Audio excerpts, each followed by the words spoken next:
Hi guys, how you doing? Everything good? Hi, Papa, wie war Arbeit? Oh, hi Dad.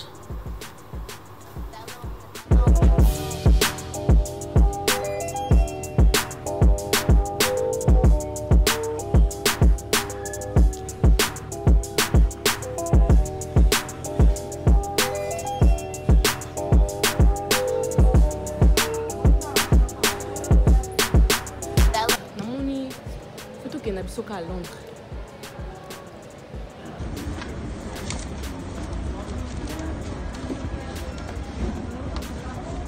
Okay, verder? Ja.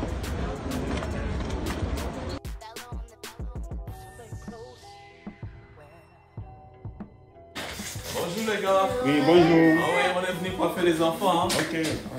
Les enfants sont là, on va les coiffer alors. Merci vraiment. On est là. Closer than most. Othello on the bellows.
Just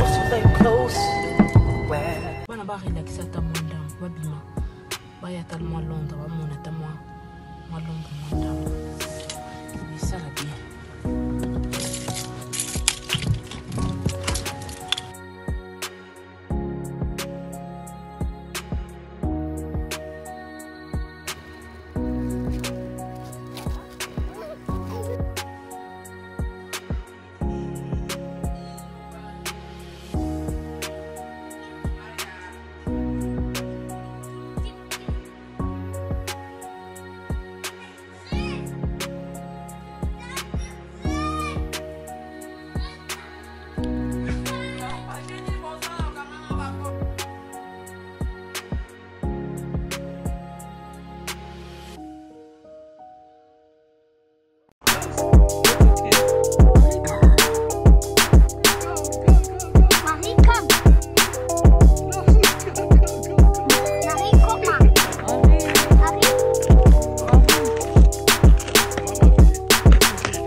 De Bundes TV. Alors, Céleste de London.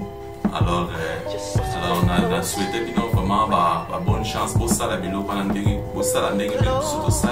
Alors, on a pas la pinobo s'inquiéter de que ils allaient pas sinon ils allaient pas s'organiser. Alors, comment vous allez faire avec vos enfants? Ça sera une bonne chose. Merci. Kenzamba pas.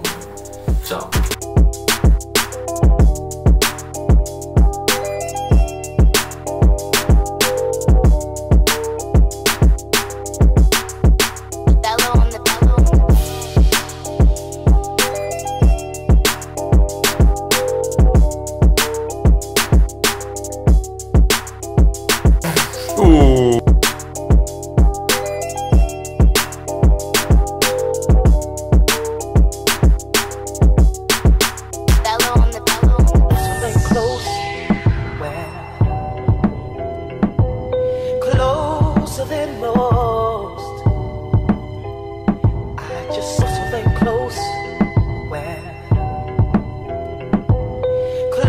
Je salue Serge Maïmona.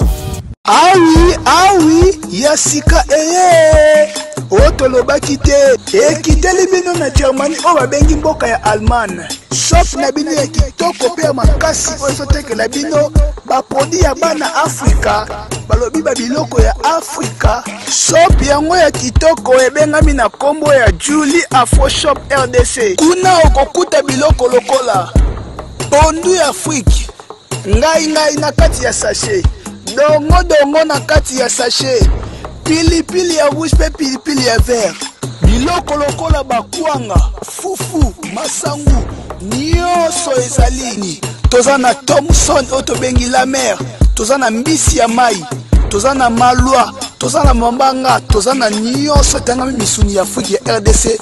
Mwana ya Congo oza na kati ya de Bundes, Allemagne, Germanie, to mwana Europe obimba yaka na Julie Afro Shop RDC. Tozali pe lisusu na baproduit lokola lait de beauté pe savon oyo ekoki kopakola pe ebatela toujours te na yo kaka ndenge ezalaka na Afrika.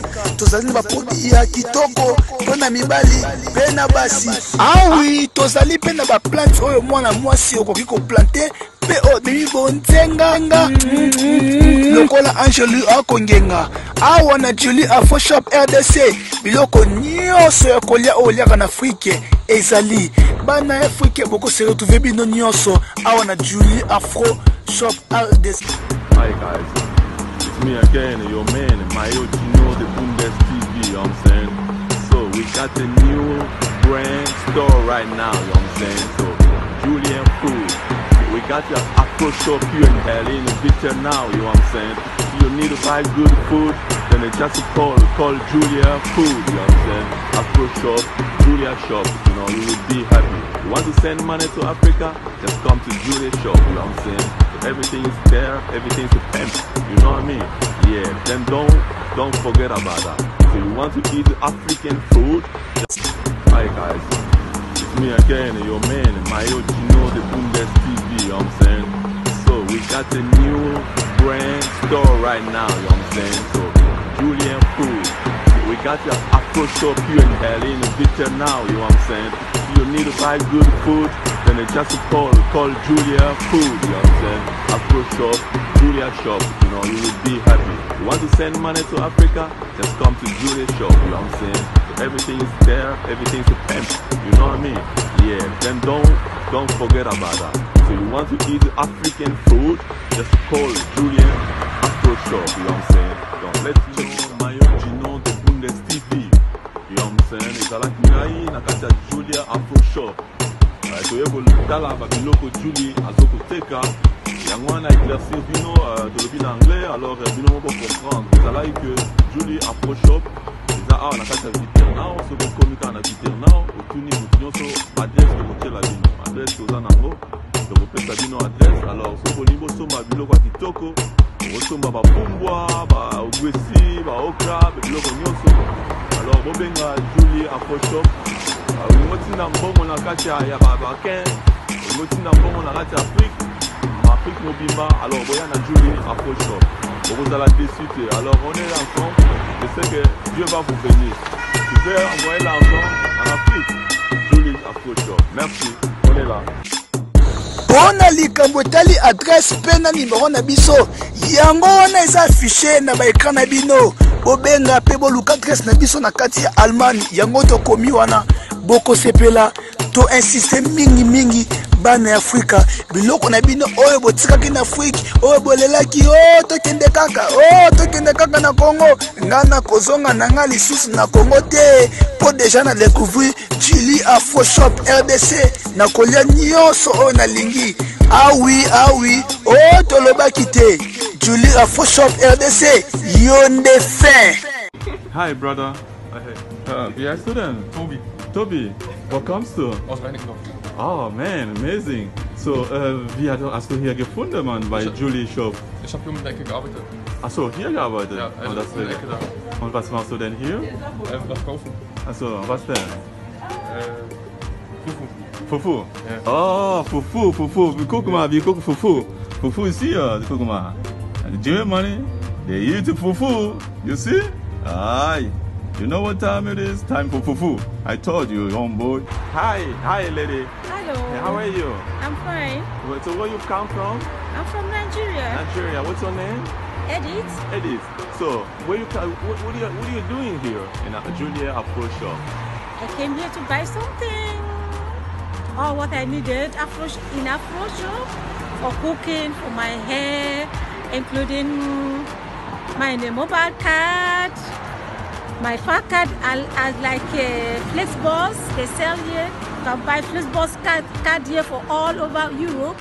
You can buy it here. And secondly, they have everything here is so cheap to buy and fresh in Julie Afro Shop in Victinal. When you want to buy good Afro things, fresh, not spoiled one, good quality, is always in Julie Shop. You can get them. Oh, thank you very much. Thank you very much, so mom. Thank so then you. I see you appreciate it. Have a nice day. Enjoy your meal, and everything will be great. So God bless Thank you you. so much. Have a nice weekend. Oh, thanks to you too. Bye. Bye bye. So, guys.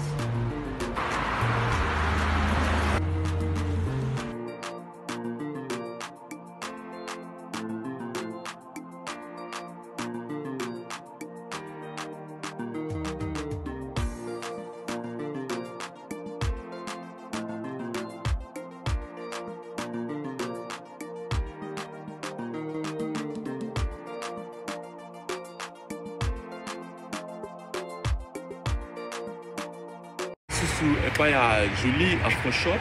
Alors, binomo boyebi moni ba image, moni ndenge to sali Julie azat fin. Alors, bimiseli bino Afro Shop na kati ya Victinal. Alors, binomo boyebi ba adresse nyonso eza na kati ya ba YouTube, ba channel ba channel belé. Alors, binomo bomona. Toza na Julie Afro Shop. Bazana ba service ebele. Oyebi ba service toza nango. So, ba service eza ebele. Ba service toza nango tozali na Julie Afro Shop, tu as Afro Shop, tu as gebaute service, tu as Don Mili service. Don Mili service est link au Lobake, tu as adresse na biso zawana et puis numéro de téléphone zawana, au lingi bureau na yo Ranigung, au lingi unteralte Ranigung, so passi c'est Ranigung, ozana nyonso na kati soko lingi osala ba Ranigung elingi Lobake, olingi osala neti ko renouveler ndako na yo ko bongisa ngo comme propre. Alors ezala soin na kati. Alors bo benga numéro ya Don Mili service. Alors ba ko satisfaire bino bo ozala vraiment bien là ndako na bino bano ko pesa penza seulement ya kitoko. Alors tozana ba service ebele. To stili wana te to kesusu na Guy Service. Guy Service et link au Lobake. Olingi otinda koli na yo na kati Afrique mobimba. Tozana Botswana, tozana Angola, tozana RD Congo, tozana République Centrafricaine, tozana Namibia, tozana Éthiopie, tozana partout en Afrique. Alors vous allez satisfaire. Ndeko na biso Julie Afro Shop. Alors à salir sur ba service à rendre biso service na ba service ebelo. Olingo tinda ndeko na yo crédit na kati ya bakin na kati Afrique mobimba otindi mutu crédit. Alors toyena Guy Service. Guy Service azosala makambo ebele na kati wana. Alors vous allez satisfaire. Olingo sala eloko moko ya appliqué otindela ndeko no colis dans 3 jours. Colis kaka dans 3 jours azui colis na ye. Tala tozana don service azawa. Alors nyonso Afrique mobimba soko lingo tindela ndeko no colis, olingo tindela ndeko no paquet, olingo tindela ndeko no nyonso lingata likolo soso otindeli ndeko no na kati ya chasser. Alors Guy Service akosalela yo na sima ya nini tozali na Julie Afro Shop yende mutasuksi bama solo nyonso aza fin. Alors soki bosali yango nzambe akopambola bolinga ndeko na bino bosombela ndeko na bino yaya na bino leki na bino alors serre na bino nzambe akopambola bino bomonaki bokozala likolo. Merci. Allez, que le Seigneur vous protège là, on est ensemble. Alors